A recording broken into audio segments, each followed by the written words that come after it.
From the Bob Mills Weather Center, the Oklahoma weather expert, Travis Meyer. As we mentioned just a little bit ago, a lot of water has been falling around the Tulsa area. Once again, just to the northwest, nothing. It's I-44. It is starting to drift a little bit more east. And, man, around the Tulsa area, we've had some bands of really, really heavy rainfall. Aerial flood advisory on the south and kind of east sides of Tulsa, from Glenpool extending back up to the Tulsa Hills area, and then just to the south of Catoosa and through the portions of Broken Arrow. So there's a lot of water falling right now. In fact, Bob is around the Glenpool area at this moment. Hey, Bob, give me an update. What's it like there? Hey, Travis, the rain has started to slow down here as it moved to our east, but we have roadway flooding down here. We're at 149th and Vancouver, and as you can see, guys jumping over the fence right now to try and avoid the flooded road. But we definitely have roadway flooding down here. We understand that extends over to the Bixby area. Back to you, Travis. All right. Hey, thanks. I appreciate it very much. Brandon is running through some of the areas on the right in Broken Arrow at this point. You can see it's just a lot of rain falling, and bar ditches are full of water. You can see off on the right side a little bit there, and we're just going to have to be careful here for a little while. That goes until 12:45 tonight. Hopefully most of that rain will be out of the picture. And it was all set up because of today. I don't know if you're in the southeast part of our viewing area. We're in the mid to upper 70s for a lot of folks. And if you're northwest of Tulsa, it was a cold day. It was in the 40s and low 50s. And this was the boundary, and that's why we have showers and thunderstorms now across the area. So that is pretty much highlighted and where the boundary is located. Down to the south now, it's not as warm as it was earlier, still 62 at Poto.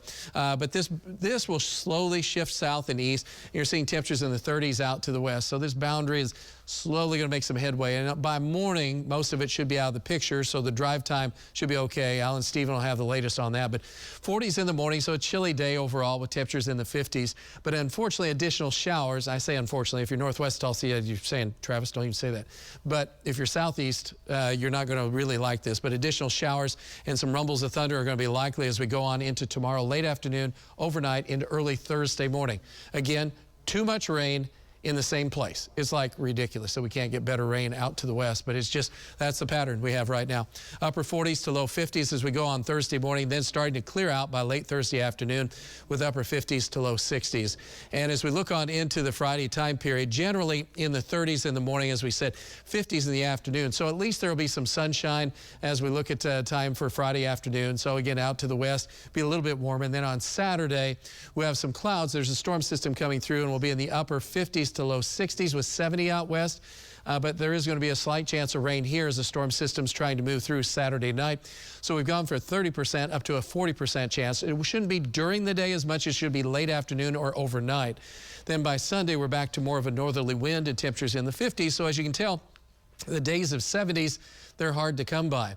And the jet stream is the only thing that's going to tell us a few stories here. It's that fact that we have off and on periods of showers and storms here. It's an unsettled pattern because it isn't going anyplace. Then finally, late Thursday and Friday, we could get a break. But the real cold air is just to our north and to the east. So we're just going to be on the fringe of that. And then as we go through the weekend, here's that storm system coming through for late Saturday night. That should move out as we get on into Sunday. And then it's basically kind of cold as we go on into Monday and Tuesday. We're back in some really chilly weather, and it's spring break, and who wants that to happen? But at least it kind of moves on out. So there's like in the middle of the week, we get a little bit warmer. So our odds of rain are the highest now at 100% because it's raining. That drops off to about 50% and then drops down to about 40% for Saturday night, early Sunday morning. Slight chance next Thursday. And overall temperatures for our spring break as we kick off are going to be a little bit below normal. The temperatures at this point running generally on the chilly side. It's a cold, rainy night in Tulsa, not in Georgia.